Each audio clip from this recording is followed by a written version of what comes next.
નમસ્કાર મિત્રો, દેશ અને દુનિયાના સૌથી મોટા સમાચારમાં તમારું સ્વાગત છે।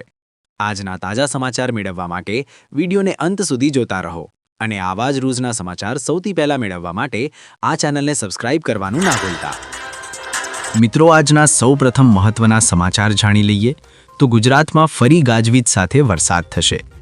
ગુજરાતમાં માર્ચ મહિનાની શરૂઆતથી જ તાપમાનમાં વધઘટ થઈ રહ્યું છે। ભારતીય હવામાન વિભાગે માહિતી આપી છે કે ઉત્તર પશ્ચિમ ભારતમાં સતત 2 પશ્ચિમી વિક્ષેપો સક્રિય થવાના છે, જેની અસર 26 માર્ચથી અને 28 માર્ચથી ફરીથી અનુભવાશે તેવી અપેક્ષા છે। ભારતીય હવામાન વિભાગ IMDની નવીનતમ આગાહી અનુસાર આ 2 પશ્ચિમી વિક્ષેપોની સાથે અનેક સાયક્લોનિક સર્ક્યુલેશન અને ટ્રક સિસ્ટમ્સ પણ સક્રિય છે। પરિણામે દેશના વિવિધ ભાગોમાં ફરી એકવાર વરસાદ, વાવાઝોડું, વીજળી અને જોરદાર પવનનો અનુભવ થવાની સંભાવના છે। ત્યારે ગુજરાતમાં પણ વરસાદની આગાહી આપવામાં આવી છે। ત્યાર પછી મહત્વના સમાચાર જાણી લઈએ તો ઈરાનના વિદેશ મંત્રીનું મોટું નિવેદન। મિડલ ઈસ્ટમાં ચાલી રહેલા ભીષણ યુદ્ધ વચ્ચે ઈરાને એક વ્યૂહાત્મક જાહેરાત કરી છે।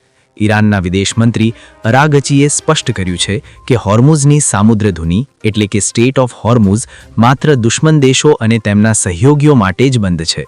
ભારત, ચીન, રશિયા, ઇરાક અને પાકિસ્તાન જેવા દેશોના જહાજોને આ મહત્વપૂર્ણ જળમાર્ગ પરથી સુરક્ષિત પસાર થવાની મંજૂરી આપવામાં આવી છે।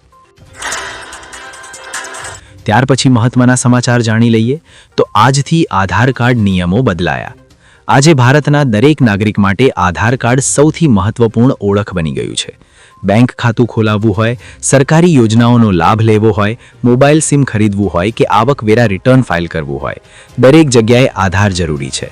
Unique identification authority of India એટલે કે UIDAI આ દસ્તાવેજ જારી કરે છે અને સમયાંતરે તેના સંબંધિત નિયમોને અપડેટ કરે છે।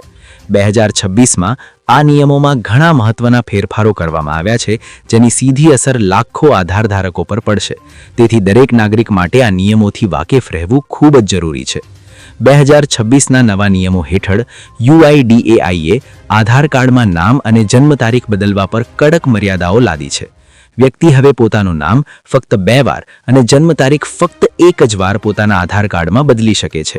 આ પગલું આધાર ડેટાબેઝમાં બિનજરૂરી ફેરફારો અટકાવવા અને માહિતીની વિશ્વસનીયતા જાળવવા માટે લેવામાં આવ્યું છે। જો કે સરનામામાં ફેરફાર પર કોઈ મર્યાદા નથી, કારણ કે લોકો વારંવાર એક શહેરથી બીજા શહેરમાં જતા રહે છે। આ ફેરફારો માટે હવે માન્ય સરકારી દસ્તાવેજ જેમ કે PAN card, voter ID, passport કે ડ્રાઇવિંગ લાયસન્સ જરૂરી છે। ત્યાર પછી મહત્વના સમાચાર જાણી લઈએ તો ગુજરાતના ખેડૂતો માટે ખુશખબર। ગુજરાતના ખેડૂતો માટે ખુશખબર, મળશે લાખો રૂપિયાની સહાય। આવી રીતે લાભ ઉઠાવો।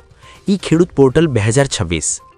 પ્રિય ખેડૂત મિત્રો, ગુજરાત સરકારના કૃષિ, ખેડૂત કલ્યાણ અને સહકાર વિભાગ દ્વારા ખેડૂતોની આવક વધારવા અને આધુનિક ખેતીને પ્રોત્સાહન આપવા માટે વર્ષ 2026માં અનેક મોટી યોજનાઓ ચાલુ છે। ખેડૂત પોર્ટલ દ્વારા ખેડૂતોને ટ્રેક્ટર, ડ્રીપ સિંચાઈ, સ્પ્રિંકલર, પાવર ટીલર, બાગાયત વિકાસ, પશુપાલન અને અન્ય સાધનો પર લાખો રૂપિયાની સબસિડી મળી શકે છે। આ પોર્ટલ પર નોંધણી કરીને તમે ઘરે બેઠા જ અરજી કરી શકો છો। કેટલીક યોજનાઓમાં વ્યક્તિગત ખેડૂતોને 2 લાખ રૂપિયાથી વધુ અને કેટલીકમાં 5 લાખ રૂપિયા સુધીની સહાય મળવાની સંભાવના છે। ત્યાર પછી મહત્વના સમાચાર જાણી લઈએ તો પેટ્રોલ અને ડીઝલના ભાવમાં મોટો ફેરફાર। આજકાલ પેટ્રોલ અને ડીઝલના ભાવ દરેક સામાન્ય માણસના જીવનનો અભિન્ન ભાગ બની ગયા છે। તમે ખાનગી વાહન ચલાવો છો, ખેતી કરો છો કે વ્યવસાય કરો છો, ઈંધણના ભાવમાં ફેરફાર તમારા ખર્ચ અને બજેટ પર સીધી અસર કરે છે। આ જ કારણ છે કે ગ્રાહકો અપડેટ રહે તે સુનિશ્ચિત કરવા માટે દરરોજ સવારે 6 વાગે દેશભરમાં નવા પેટ્રોલ અને ડીઝલના ભાવ જાહેર કરવામાં આવે છે। આજે જાહેર થયેલા પેટ્રોલ ડીઝલ રેટ્સ ટુડે 2026 મુજબ દેશભરના ઘણા રાજ્યો અને શહેરોમાં ભાવમાં થોડો ફેરફાર જોવા મળ્યો છે।